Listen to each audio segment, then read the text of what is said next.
Hi guys, good morning. So today's energy என்னன்னு பார்க்கலாம்.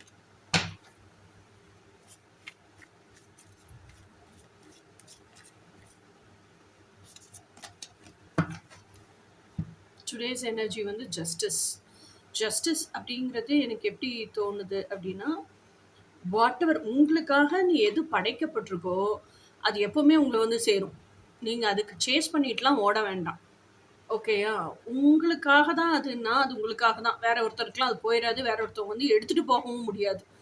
ஆனா, நீங்க அத ரிசீவ் பண்றதுக்கு உங்கள எந்த அளவுக்கு சீக்கிரமா தகுதிப்படுத்திக்கிறீங்க அப்படிங்கிறது மட்டும் தான் மேட்டர்ஸ். நீங்க உங்க எலிஜிபிள் பண்ணிட்டீங்க அப்படின்னா, பிரபஞ்சம் வந்து ஓகே. இந்த பெர்சன் அவங்களுக்காக ரெடியான இந்த விஷயத்த ரிசீவ் பண்றதுக்கு ரெடி ஆயிட்டாங்க.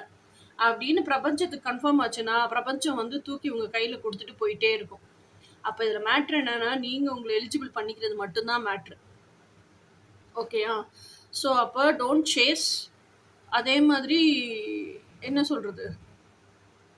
அந்த டவுட் எல்லாம் படாதீங்க. நமக்காக இது இருக்குமா? இல்லையான்னு. நமக்கு ஒரு டிசையர் வருது அப்படின்னாலே, அது எனர்ஜியா ஆல்ரெடி இருக்கு. அதத்தான் நம்ம உள்வாங்கி நம்ம டிசையரா ஃபீல் பண்றோம். ஓகேயா? இத வந்து எப்பவுமே நம்புங்க. அப்போ அந்த டிசையர் நமக்கு டீப் டிசையரா இருக்குன்னாலே, அது ஆல்ரெடி படைக்கப்பட்டிருக்கு. ஆல்ரெடி பிசிக்கல் ஃபார்ம்ல இருக்குன்னு தான் அர்த்தம். அத ரிசீவ் பண்றதுக்கு நம்மள எலிஜிபிள் பண்ணிக்கலாம். அத எலிஜிபிள் பண்ணிட்டா பிரபஞ்சம் வந்து குடுத்துட்டு போயிடும். ஓகேயா? ஸோ இதுதான் இந்த கார்ட்ல இருந்து நான் ரியலைஸ் பண்றது. இன்னைக்கான எனர்ஜி இதுதான். இனி நாளைக்கான எனர்ஜி என்ன நாளைக்கு பார்ப்போம். Until then by.